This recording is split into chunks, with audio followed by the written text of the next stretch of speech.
Namaste and welcome. My name is Dana Saray. I am the co-founder of Hanuman Academy, and we are back at the Yoga and Self-Mastery Summit. And I'm so excited because today I have the honor of being with Kia Miller. Kia, who is the founder of Radiant Body Yoga and just an exceptional yogi teacher and guide in this great path of yoga. So welcome, Kia. Thank you for being here with us. Thank you, Dana. So happy to be here with you. So we are discussing self-mastery and really yoga as a path and a practice to lead us towards self-mastery. And, you know, we all have kind of a different maybe view on what that concept might mean of self-mastery. And I'd just love to hear for you, what is self-mastery and why is that something to pursue in this life? Wow, great question. Well, I think that before I started yoga, I didn't even really have a concept of self-mastery. And if I did, it seemed like something that was so very far away, that was for an elite few, or if you were born into it, or something like that. But through my, whatever it is now, 25 years or something of yoga practice, that idea of self-mastery has started to become alive within my practice, within my being. And it's something that's a lot more tangible, that's a lot more personal. And that is something that is a constant work in progress. Like some days I feel like I gain a level of mastery of something, but then there's always another level and another layer.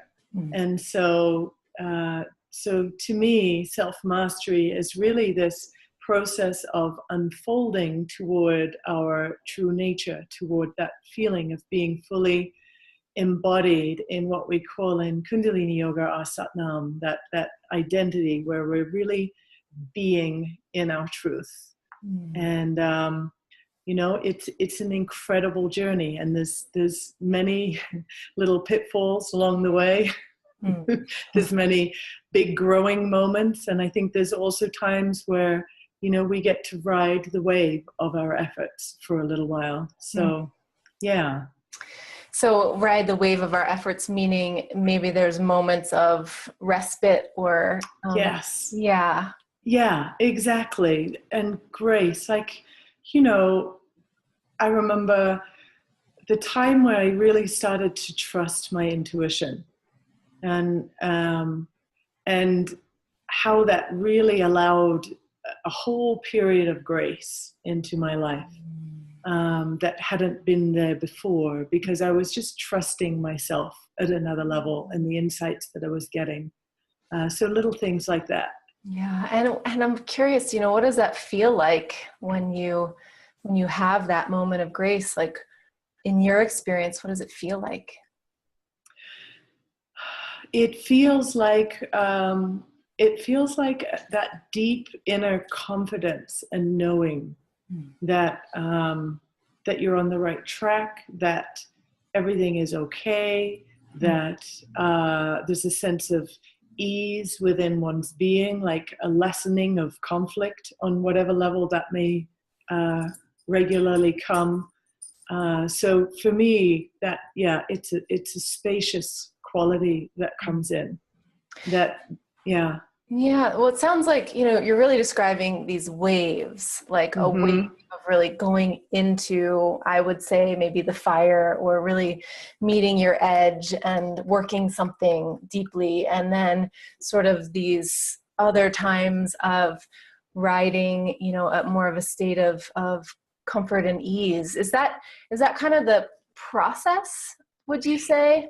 It so feels like that to me. It does feel like a wave. I think probably no mistake that ultimately we're all just a whole bunch of waves, and that there's cycles to everything that we do. And sometimes we're in a cycle where we're cresting up to the peak of the wave and we're efforting. And sometimes there's a cycle where we're riding that wave, gracefully. Yeah. Yeah, I love to think about the cycles and the rhythms, and I know in the Kundalini tradition, the rhythm of the day is so important, and being in harmony with the rhythms each and every day. How is that? How do you navigate with that in your life? Well, I notice if I don't get up and do my sadhana, for example, early, like before the dawn hits, if I'm practicing before the dawn hits, there's a certain frequency to my day. If I don't practice that early, if for some reason I'm traveling in different time zones, and I'm asleep through that time, I notice that my subconscious mind has a much heavier influence on my decision making and my feelings about who I am. And so, for example, that cycle I've really come to value. Just get up, don't dwell in bed, get up, attend to my practice, set my mind right, set my energy right, feel that space within, and then follow the day forward from there. And so I've really come to respect what, all of the major yoga traditions say about getting up and practicing in those early morning hours. So that's a rhythm within Kundalini Yoga. And then, there's the rhythms of when we choose to eat, what we're eating. There's the rhythm of going to sleep at a certain time. And for me, if I really honor those rhythms and stick with them, my whole experience of life is a lot more fluid.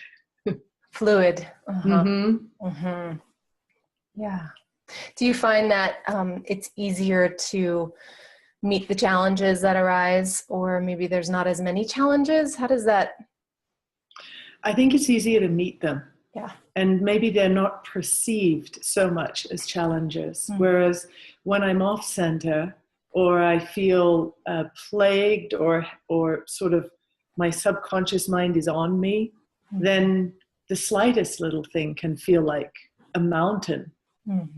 Or the slightest little thing can provoke me, which would never provoke me otherwise. And so yeah, getting up, claiming my inner space, taking the time to focus my mind really helps me to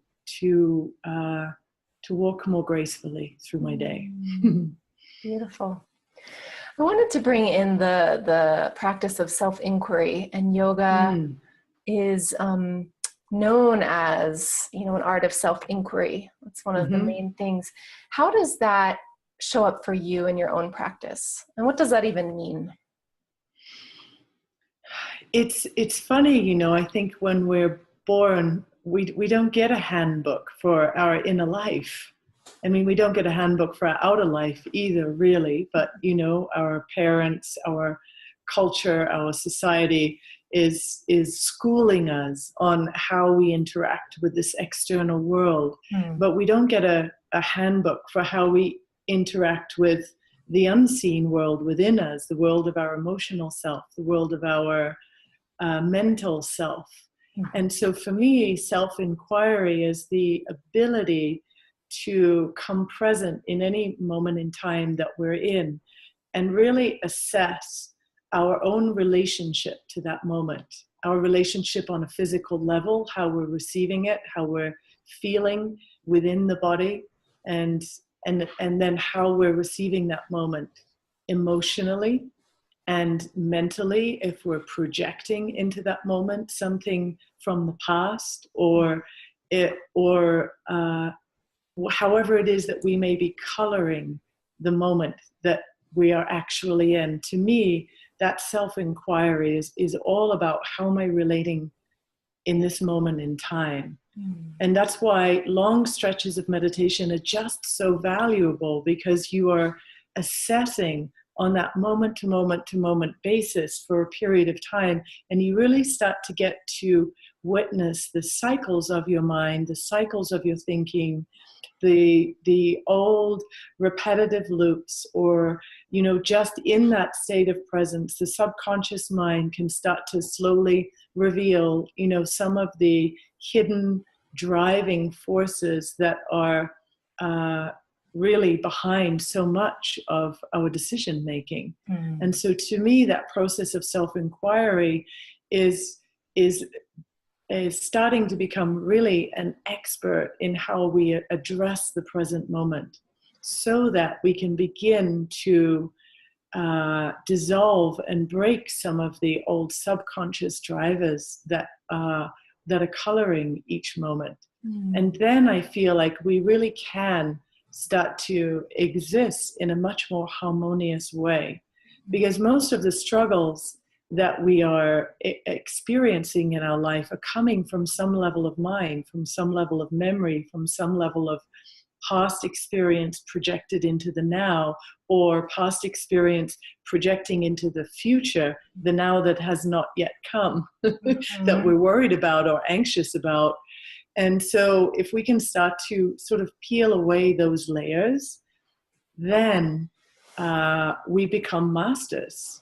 To me, that's what self-mastery is about. So that I'm existing as this really finely attuned instrument that is able to respond to all of the different variables that may be coming at me from any given moment, and respond from a place of authenticity and clarity that belongs to this time. It may be informed by some past experiences, but it's not informed so much so that I'm just making a decision from that past place. Does that make sense? That totally makes sense. Yeah. And, you know, it my experience, and it feels like what from you're saying, is that it takes a lot of practice. It takes a lot. It's an art to be able to do that. You know, we sort of live in this world where there's a lot of humanity really not necessarily being that mindful, or really being able to live in the present moment. And yoga really helps us cultivate. You mentioned meditation. What are some of the practices that you found the most useful for this? Well, I think if we pick something that's a very simple practice, like a daily simple practice, one of my New Year's resolutions once was to really observe and stop judging. Stop judging myself, stop judging others. At the end of that year, I came to the next year's resolution. I realized, wow, I haven't really succeeded. Did it again, did it again. And it wasn't until 3 years later that I actually acknowledged that I'd made some progress, that I could now observe as a judgment was arising before it fully got formed. And so that was a great success for me when that happened. And as I'm just saying that, I realized that, you know, 3 years is 1,000 days. And 1,000 days in Kundalini Yoga is the period of time that we actually master something. Now, I can never claim that I've mastered the non-judgment, but I've become, as I said, much more, I've developed the ability to observe them arising. And then we have the choice that we can materialize that judgment in the pattern of a thought or an action, or we can choose not to. So that's one thing I would say. Pick something simple that is meaningful to you, that you can just be paying attention to as often as you possibly can, as often as you remember. And that way you start to make progress and it's not so overwhelming. Yeah. And then of course in the physical practice, what we're learning to do is to pay attention to our physicality, and to start to notice what it feels like in different moments in time to embody this physical form. Interestingly, I practiced Ashtanga for maybe 10 years very consistently, 15 years last 5 years, not so consistent. And I just came back to it. I revisit every What now is and the again. practice? I can't. Ashtanga. Ashtanga. Ashtanga yoga. You know, that very Yeah. vigorous athletic practice, for those of you who may not know. And what I realize is it's a completely different practice now than it was when I did it before, because it's been quite a gap since I've been practicing again. So my awareness of what is happening within my own practice is so dramatically different, so much more evolved than what it was. So my physical practice is just different, and it's so enjoyably different. But just that idea that, you know, whatever we do, for me, the physical practice is at the beginning, particularly just learning how to move my body in an efficient and graceful and effective way. And now it's my experience of my physical body and my energy body, which would be the next level, just learning what it feels like when we have different energetic vibrations going on. Now my experience of those is so different that everything that I'm experiencing is subtler. It's not as gross and as intense as the physical practice used to be for me. So it's, you know, there's so many different ways that we can find the language of the moment and find ways to ground in the moment. Because as soon as we come into the present moment, then the mind is no longer dominating. The mind is dominating when we're not in the present moment. And so to me, mindfulness and mastery lies in that ability to dwell in the now. So we want to learn how to easily and swiftly access that feeling of being embodied in the physical form. So the physical asanas are a wonderful way to do that. And then we want to learn how to discern the different subtle sensations of energy in the body and where the energy is and what it feels like, because that's an even subtler layer. And then to be able to, through the meditative practice, to start to create the witness stance, so that we can not be so self-identified with the thinking process, that we can actually see that there's an indwelling self that witnesses the thoughts, that witnesses the physical body, that witnesses the world around us, but also has its own sort of identity, if you like, that Sat Nam. So those are some of the practices, some of the ways. That is beautiful. I love, you know, what you started that off with, talking about how it took you 3 years, 1,000 days to gain some progress in that particular practice, you know, of working with your mind. And it just really, and then you were talking about the Ashtanga practice and how 15 plus years ago, now it's so different, and just really made me think about the longevity of the practice and the evolution of ourselves over time and how important that is. Can you speak to that a little bit more? Yes, and that's it, isn't it? Because especially, I think, well, people will often say, well, I tried yoga and it didn't work for me, you know, or I tried meditation and it's not for me. And I think that comes when we sit down and we really expect a result immediately. But it's like when we first learn to ride a bike, we know that we're not going to be able to ride the bike right away. We know that it's going to take a little bit of time to be able to do that. So really the same thing with any level of our practice. It's just understanding that there's a long-term goal, and that way we can be more forgiving of ourselves and more compassionate when we perceive or we catch ourselves falling off whatever program that we've set. So for example, when I was in the process of recognizing when I was judging, I had to also equally be in the practice of forgiving myself when I did judge. And the same thing sitting in meditation. I know that I want to focus and concentrate but I have to be able to forgive myself when I wander off and start to think about whatever it is I may be thinking about. For me, I love to plan. So I'll be sitting there and catching myself planning the perfect future, which is such a waste of time, really. There's something to be said for projecting a successful image of something that we want to succeed in. But the constant sort of tendency of the mind to want to plan, it just belies like an underlying restlessness or fear about how things may turn out. So, yeah. Yeah, and I feel that it's interesting times we're living in with the sort of instant gratification that, I notice with my 13-year-old son. It's like anything is available. Any information is available at the click of a button. There is this energy of like, I want it now. And there's a lot of that, we're being given that in a lot of ways in the consumerism culture. And so that ability to stick with something when it doesn't work right away. That's right. Yeah. Have you noticed that in your students? What do you notice?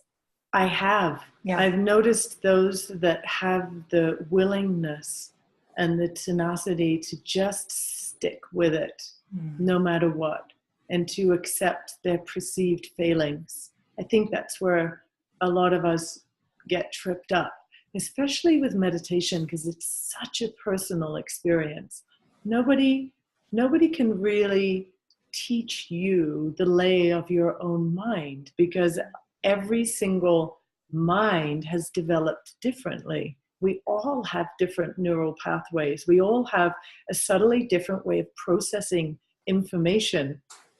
And so it's really just when we're talking about the internal journey and self-inquiry, it's just down to us. And so we have to have that kind of persistence. And for me, the faith and the trust that underlies the persistence is what is so important. We have to have faith in what we're doing. Otherwise, we'll give up.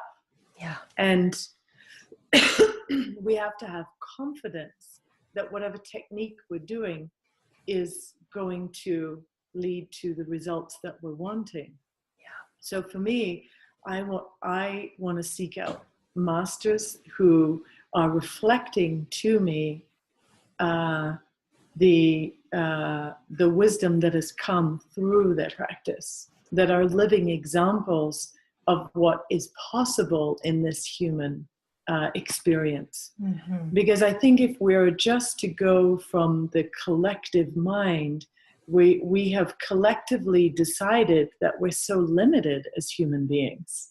And yet, when you look at the stories and you listen to some of the master yogis, and you realize that actually what we are living at right now collectively as humanity is just a fraction of what is possible. And that when we can actually really develop the ability to transform and transcend the karma of our past, and focus and direct our mind, that really there is infinite possibility for each and every one of us in this lifetime on the earth. So it's not something that's just for, as I started this conversation, for those few that, that might have had an opportunity to be born at a certain level of consciousness. I really, truly, firmly believe it's available for all of us. And that's what drives my personal practice and my dedication, and helps me in those moments where, I'm just not feeling very connected. And that's where the waves come in again. Some days we're just super connected. And some days we're just going through the motions because we know we need to. Right? Yep. Yeah. And I really love how you brought in forgiveness and forgiving ourselves in those moments, and not getting down on ourselves, but understanding that that's a part of the process. Yeah. Riding the waves, and some days are just going to be like that. And it's such a vital part of the process. It's as much a part of the process as whatever we are moving towards, because it's that self-forgiveness that then allows us to embody that when we're interacting with others, the forgiveness, the self-compassion, the self-love. And those, in fact, that's really what the practice is about. We may be driving towards some ideal of whatever picture we have in our mind of what an enlightened yogi gets to, but the real fruits, the real practice is how we're interacting with ourselves in the journey, and therefore how we can bring that interaction into our daily life. Because if we can bring that love and compassion and forgiveness into every interaction, then wow, we are really co-creating a whole new humanity, right? That's exciting to me. That is so exciting to me too. That's what it's all about. Yeah. Yes. You know, and I was going to say that, you know, we spoke about seva some time ago in India, and that quality of doing our practice, not just for ourselves, but for all, for the benefit of all. And it feels really potent what you just said, that we're creating a new humanity together. Yes. When we practice. Yes. And that's what's so exciting to me about this time, because I feel that there are more and more of us who are doing exactly that, and all the different ways that we're doing that. And it's exciting. As much as we may be seeing a certain quality of humanity, shadow of humanity playing out in the world arena, I think there's this also equal and underlying kind of revelatory process that's happening. And what I find is just such a deep level of inquisitiveness, curiosity, willingness in people that I come across as I'm, traveling, mostly traveling, and interacting with different communities in different areas. There's a receptivity that is coming through, perhaps because of the intensity of the kind of media-driven sort of experience that we're having right now. I love that. It really reminds me of what you just mentioned about the need to have faith and trust in the practice. And it seems like such an important thing for us right now to have faith and trust in this moment of time on the planet. Yes. That no matter how dreary it looks out there, that we have faith and trust that, we keep going. Just like in those moments of practice when it doesn't feel like anything's happening. Yes. Keep going. Yes. Yes. And as you said, there's all this information at our fingertips. And like with anything, which information do we want to focus on? Right. Which thought do we want to focus on? Like that's like the most powerful choice that we have. Where am I going to place my precious energy and my attention? And can I really start to cultivate a skillfulness in where I'm placing my attention? Yeah. Wow. Awesome. Wow, that was so rich. Is there anything else that just is bubbling up, like you just really want to share? You want this community of yogis to grok, to really deeply understand and embody at this moment in time about yoga and self-mastery. Is there any final thoughts? I think it's really comes from the legacy of what Yogi Bhajan left, but this idea that he always said, I didn't come to create students, but to create teachers. And I think the time is here for us all to step into that seat of leadership. And part of sitting in that seat is to, engage in this constant practice of self-inquiry, so we can bring this living light of ourselves into every experience that we're having.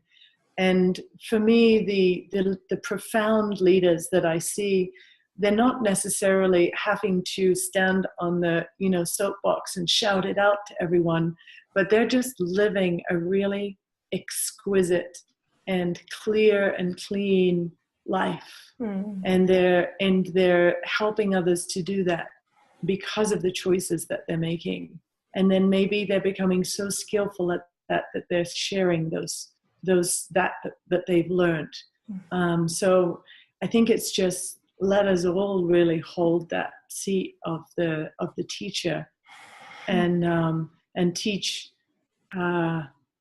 from our own experience of ourselves at that deepest level, and really live from that place of love and compassion and forgiveness, as we've been speaking about. Oh, that's so beautiful. Yeah. I love that. Someone recently said that a true master is one who sees mastery in all.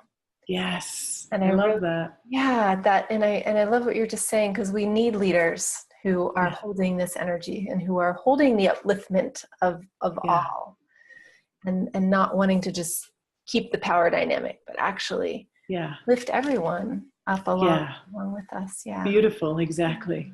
Really beautiful. Thank you so much, Kia. Thank you, Dana. You for joining us. What a pleasure. Self-mastery journey, and sharing your wisdom and your light and your love. So grateful to have you. Thank you so much. Thank you. And thank you all. Namaste. Namaste. Love to all.